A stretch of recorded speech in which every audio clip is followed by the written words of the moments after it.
அவமானமா இல்லையா? சார் அதான் அதுக்கு உலக நாடுகள்ல யுஎஸ் போன்ற லண்டன் மாதிரி உலக நாடுகள்ல பார்ட் டைம் ஜாப் பார்த்து ஆமாங்க சார் படிப்பு கல்வி வளர்க்கக்கூடிய நாடு.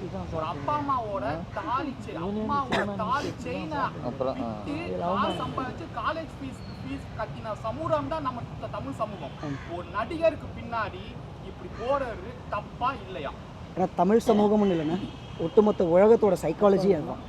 நம்ம தனிப்பட்டு நம்மளே குத்திக்க வேண்டாம்.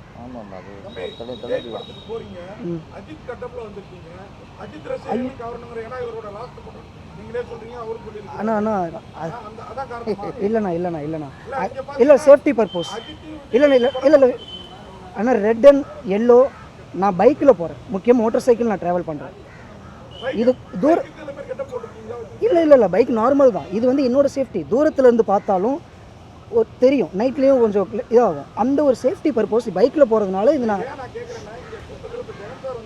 சரி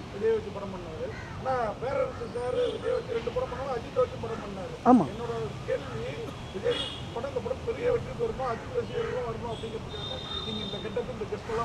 ஆனால் எந்த உள்நோக்கமும் இல்லை. சார் சொன்ன மாதிரி தான் அவங்க சினிமாவை நேசிக்கிறாங்க, சினிமாவை நேசிக்கிற அந்த ரசிகர்களை நேசிக்கிறாங்க, வணங்குறாங்க. அப்படிங்கும்போது அவங்களுக்கு எல்லாரும் பொது தான். எனக்கும் எல்லாரையும் பிடிக்கும், எல்லாரையும் மதிக்கிறேன். நான் எல்லார் படங்களும் நான் பார்ப்பேன். அதில் வசந்தவர் என்னோட அண்ணன்.